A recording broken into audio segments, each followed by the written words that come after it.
Hello, everyone. Welcome back to English&Inspire. I'm Ava. And I'm Leo. Today's topic, 30 Days English Speaking Challenge, Day 9, English Conversation at the Airport. So, picture this. You have been flying for, I don't know, 14 hours. Oh, yeah. The absolute worst. Right. You are completely sleep deprived, your ears are popping, and the fluorescent lights at the terminal are just, like, totally blinding. Yeah. And then you step up to this really stern-looking official who fires off a question in this rapid, heavily accented English. Exactly. And your brain simply stops working. Your mind just goes completely blank. What do you even do? I mean, that scenario right there is pretty much the ultimate nightmare for anyone speaking a second language. It really is. Usually, language learning happens in a quiet, controlled environment like a classroom. You have time to pause, to reflect, to translate in your head. Yeah, but an international airport just strips all of that away entirely. Yeah. It's a high-speed, high-stakes obstacle course. Right, which is why our mission for this deep dive is to take you on a virtual, step-by-step journey through a real airport. Exactly. We are completely bypassing the dry, robotic vocabulary list today. Instead, we want to help you, the beginner English learner, navigate this intense environment confidently. Because it's not just about what to say, it's about understanding why the communication dynamics shift so drastically from, the check-in desk to the security line to the cabin. So you're going to step into the terminal with us right now. Let's do this. Well, the preparation actually starts before you even approach your first counter. Right. The most critical item you can bring isn't your passport or your boarding pass.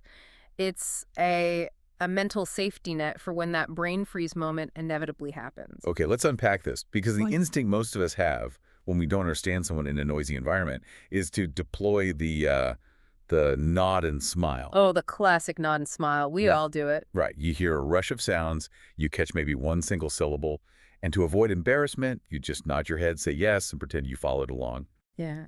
I mean, I catch myself doing this at crowded restaurants all the time, but doing it to an aviation official seems incredibly risky.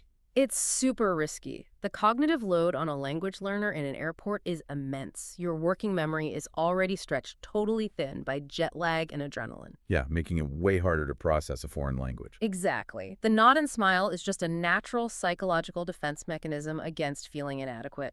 But in aviation, pretending to understand has severe operational consequences. Wait, like what kind of consequences? Well, if a security agent asks, "Do you have any liquids over 100 milliliters?" and you simply nod yes, protocol dictates they must pull your bag. Oh, wow. Yeah, they have to open it and inspect every single item. Or worse, if an immigration officer asks, "Are you here to seek employment?" and you nod while holding a tourist visa, Oh, no. you could literally be detained and deported. Yeah, that escalated quickly. Yeah. The desire to look polite can actually derail your entire trip. Mm. We definitely need an alternative here. Yeah. So what is the phrase that short-circuits that panic?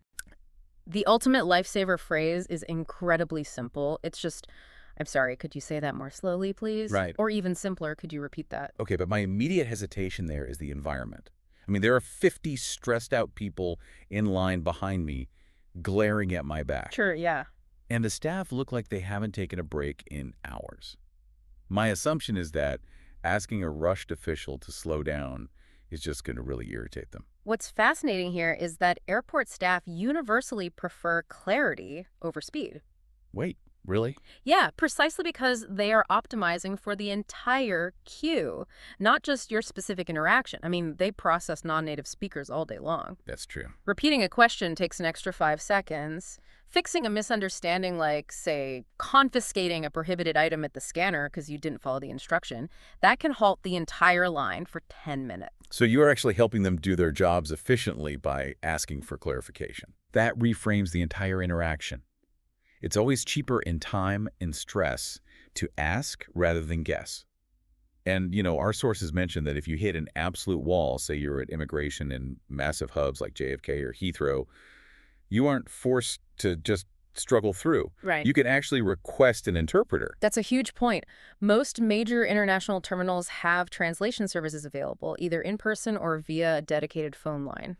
So you can just say, "I'm having trouble understanding. Could I speak with an interpreter, please?" Yes, it is right you have. I mean, it shouldn't be your first resort, obviously, but knowing it exists removes a massive amount of baseline anxiety. Absolutely. No. Okay.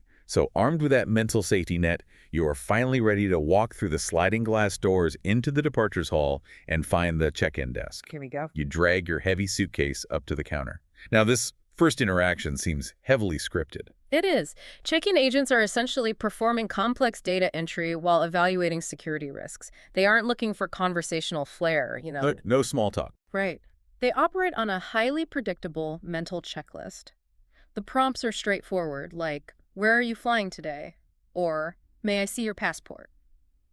I noticed in the source material that the vocabulary shifts here to something quite formal, especially regarding the luggage. Yes, definitely. Like an agent won't ask if you left your bag alone. They specifically ask, has your luggage been unattended at any time?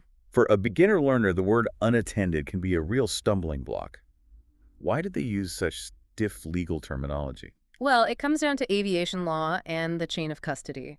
If they simply asked if you left your bag alone, you might interpret that loosely. Like maybe you left it with a friend while you went to the restroom. Exactly. So it wasn't technically alone in your mind, but the word unattended legally means it was out of your direct personal control. Yeah. They need precise terminology to ensure there is zero ambiguity. A simple, confident, "No, it hasn't been unattended," and "Yes, I packed it myself," completely satisfies the legal requirement. That makes perfect sense. They need to close any interpretive loopholes. But then comes the moment of truth. Oh, boy. Hauling the bag onto the scale. You watch the red numbers climb, and yep, you are over the 23-kilogram or 50-pound limit. The worst feeling. The sources say overweight baggage fees can range from $75 to $200. It induces instant panic. The financial shock is very real, but a language learner doesn't just have to silently hand over their credit card. There is a diplomatic way to handle this without arguing about the fee. Right. So if the agent tells you that you are 3 kilos over, you can actually shift the dynamic by asking, could I move some things to my carry-on? Exactly.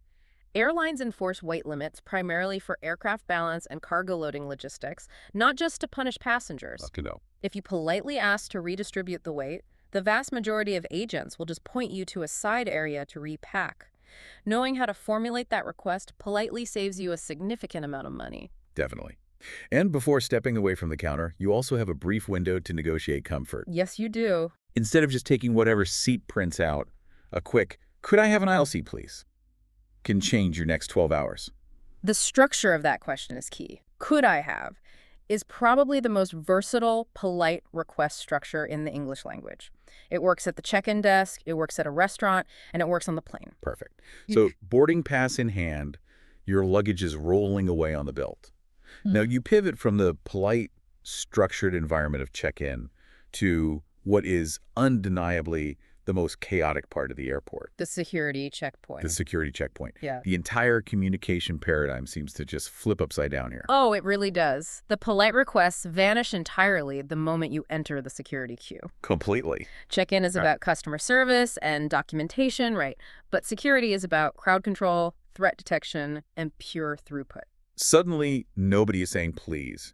It's just a rapid-fire barrage of instructions. Empty your pockets, take off your shoes, step through the scanner, place your laptops in a separate bin. For someone translating in their head, this sounds like a terrifying high-speed game of Simon Says. How do you process those commands without just freezing up? The strategy here is actually twofold. Linguistically, you tune out everything except the verbs. Just the verbs. Yeah, the actionable words are all that matter. Empty, take off, step, place. And visually, you anticipate the rhythm by watching the environment, not just listening to the words. Right, because security checkpoints operate on visual conformity. Exactly. If the 3 people ahead of you are removing their belts and pulling out plastic bags of liquids, you start doing the same thing before the officer even issues the command to you. The famous 311 liquids rule, which is still very much active in the U.S. and many other places. Yeah. 3.4-ounce containers, which is about 100 milliliters, all inside one clear quart-sized bag. So you put that in the bin, you step into the scanner, you hold your breath, and it beeps. The officer waves you over. The natural reaction is defensive panic. But the solution is transparent communication. You offer the most likely solutions. Let me try taking off my belt, or should I take off my watch? And if they need to inspect your carry-on? They will ask, whose bag is this? A simple mine is sufficient. If they ask, is there a laptop inside? You answer factually. You do not elaborate. Which brings up the absolute golden rule of the security line.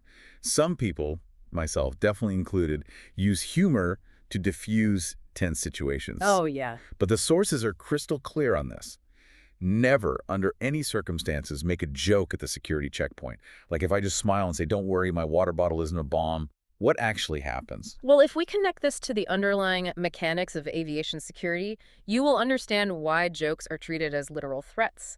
Security officers are trained on rigid, algorithmic protocols. Algorithms, right? They are not permitted to evaluate tone, sarcasm, or context when certain keywords are spoken. So the context doesn't matter at all. Not at all. If you utter the words bomb, weapon, or explosive, even while laughing, the protocol triggers a mandatory escalation. Wow. You will be pulled into a private room, your luggage will be completely unpacked, you will likely miss your flight, and you could face legal fines or even be placed on a no-fly list. Just for a joke. Yes, they are legally obligated to take you literally. That is a stark reality check. It's an algorithm, not a conversation. Pure facts only. Okay, so you grab your shoes, repack your laptop, and escape the security zone.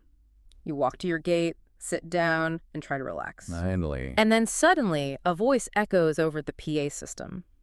And it sounds like a radio trying to tune into a station during a thunderstorm inside a cave. That is the best description of it. Terminal acoustics are notoriously terrible. They really are. You have high cavernous ceilings, hard reflective floors, overlapping frequencies from other gates, and frankly, agents who often speak way too closely into the microphone. Yeah. Even native speakers struggle to decipher intercom announcements. Seriously. So if native speakers can't understand it, how is a language learner supposed to decode it? You have to abandon the idea of understanding the whole sentence. If you try to translate every word, the acoustic distortion will just overwhelm you. You are listening for 3 distinct data points and literally nothing else. Okay, what are they? First, your flight number. Second, your gate number. Third, the action word. Action words.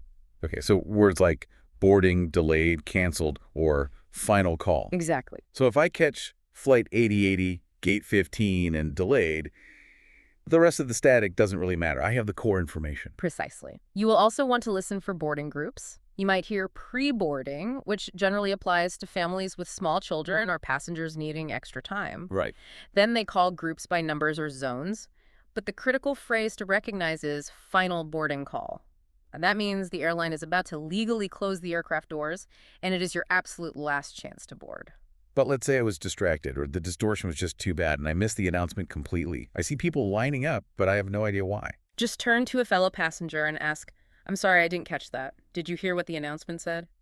Or, alternatively, approach the desk and ask, "Is the flight on time?" Simple enough. But let's explore the worst-case scenario. Okay. Your first flight was delayed, you sprinted through the terminal to your connecting gate, and the door is closed. Oh, no. You missed your connection. The stress levels are peaking.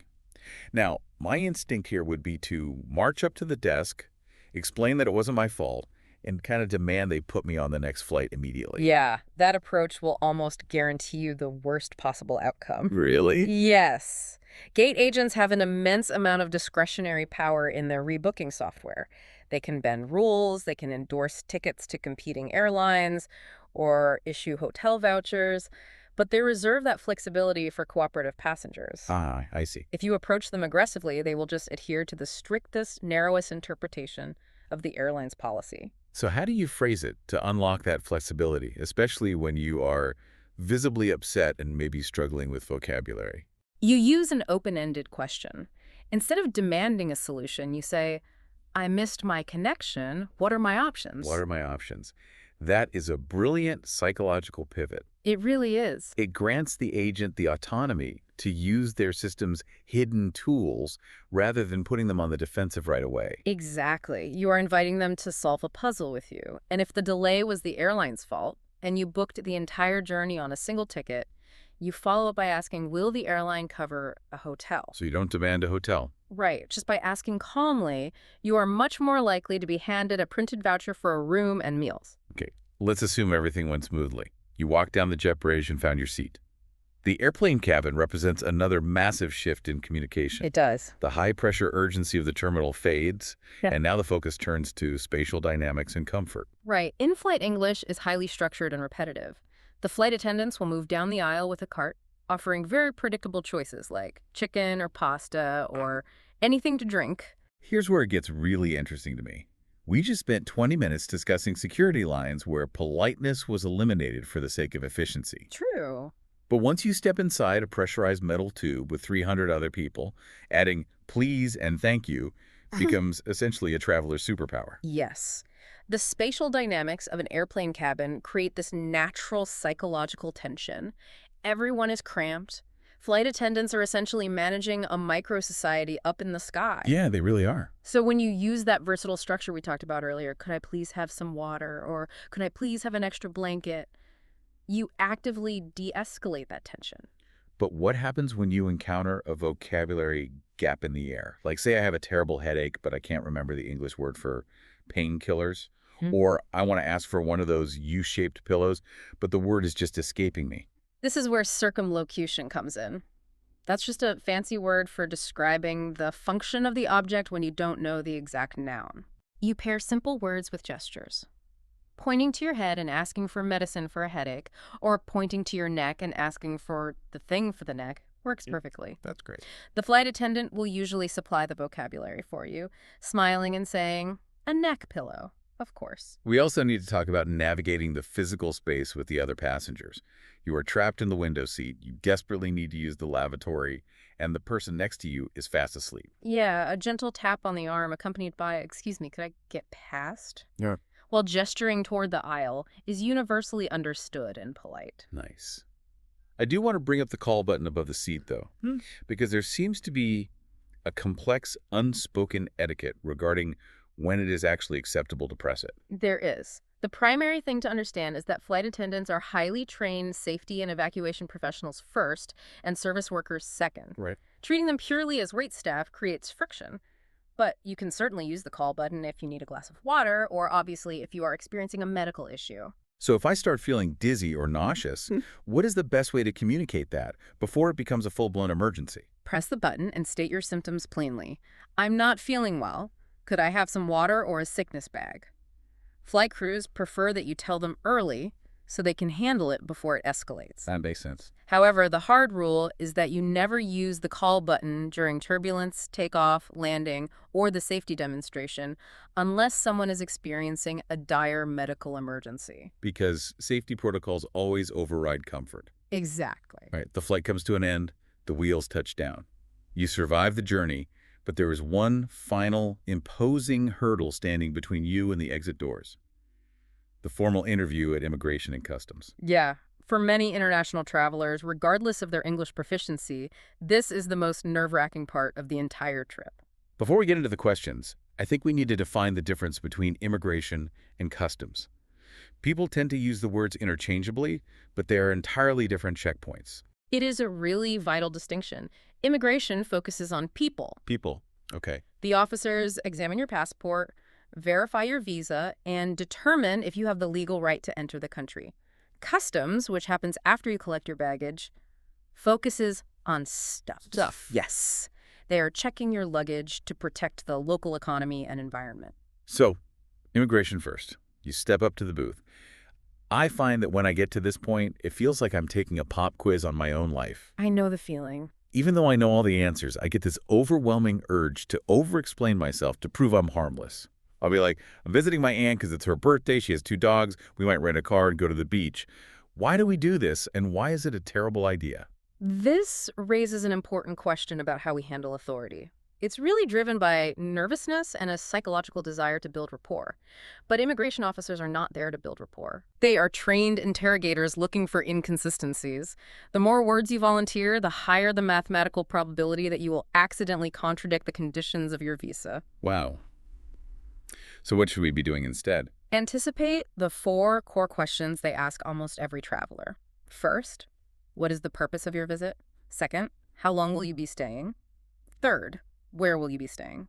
And fourth, what do you do for work? Okay. Keep your answers radically short and strictly factual. So if they ask the purpose of my visit, I don't give the backstory about my aunt's birthday. I just say tourism or visiting family. Correct. If they ask how long, you just say 10 days. Do not say, well, my flight leaves on the 14th, but if the weather is nice, I might try to extend it until Sunday. Right, just 10 days. Where are you staying? The Hilton That's it. That is it. Think about the danger of over-explaining.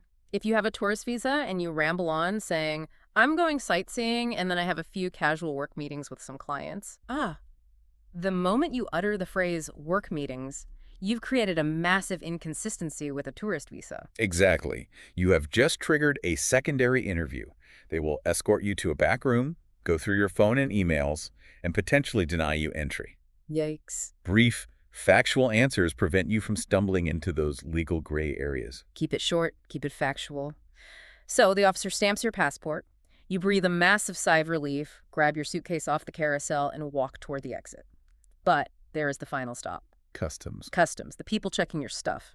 At this checkpoint, you will typically be asked one famous question.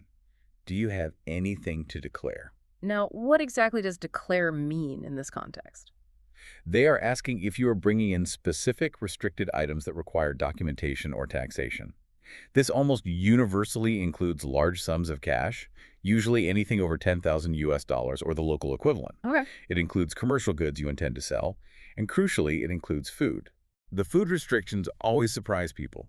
Our sources explicitly highlight fresh produce, meat, dairy, and seeds. I know that countries like Australia, New Zealand, and the US have intense agricultural biosecurity laws. They really do. They might even ask if you have been on a farm recently.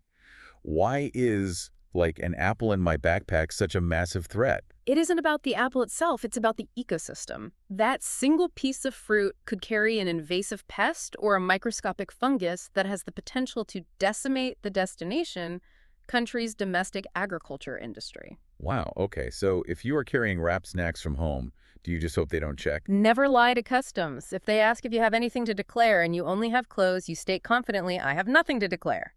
But if you have food, you must say, yes, I have some packaged snacks for personal use. What if you do the nod and smile here, and their X-ray scanner flags a banana in your bag that you claimed wasn't there? You aren't just getting a warning. You are facing a severe financial penalty. Truth is always cheaper than the fine. If you declare the banana, the worst thing that happens is the officer just throws it in the trash bin. If you hide it, you could pay hundreds or thousands of dollars. Honesty gets you through the gates. So you walk past the customs desk, the sliding doors part, and you step out into the arrivals hall. You've officially navigated a high-stakes international obstacle course entirely in a second language. It is a tremendous psychological victory for any language learner. It really is. Let's distill what we've actually uncovered today. Navigating an airport in English has very little to do with perfect grammar or poetic vocabulary. Not at all. It is an exercise in functional, practical language. It is about understanding the systemic rhythms, knowing when to use the safety net of, could you repeat that? Knowing why security requires literal verbs and zero jokes. Right. Understanding how to ask an open question to unlock a gate agent's help, and realizing that brief, factual answers protect you at immigration. You are learning to use English as a precise tool to manipulate your environment and solve problems, rather than just treating it as a subject in a textbook. Which leads us to a final thought for you to consider before your next international flight. Conquering these transactional, high-pressure interactions at an airport doesn't just get you to the beach or your hotel. It's actually building a highly transferable skill. It builds the communication under pressure muscle. Yeah. Think about the mechanics of what you just accomplished. If you can maintain your composure while a security officer barks commands at you, or if you can successfully negotiate a misconnection with a stressed gate agent using a second language, you have fundamentally altered what you are capable of. That's so true. The exact same mental muscle you use to politely ask a flight attendant for a blanket or confidently answer an immigration officer's questions is the muscle required for a high-stakes job interview in English. Or navigating a complex medical appointment with a foreign doctor, or, holding your ground while negotiating a business contract. The environment changes, the vocabulary shifts, but the underlying ability to stay calm, filter out the noise, ask clarifying questions, and stick to the facts, that remains identical. The airport is just the training ground. Once you can navigate those terminals confidently, the rest of the world truly opens up to you. So the next time you walk through those sliding doors, don't view it as an intimidating test. View it as a gym for your communication skills. And if the cognitive load ever gets too heavy, you always have your safety net in your back pocket. I'm sorry, could you say that more slowly, please? It works every time. That's all for today's deep dive. Safe travels, everyone, and keep speaking.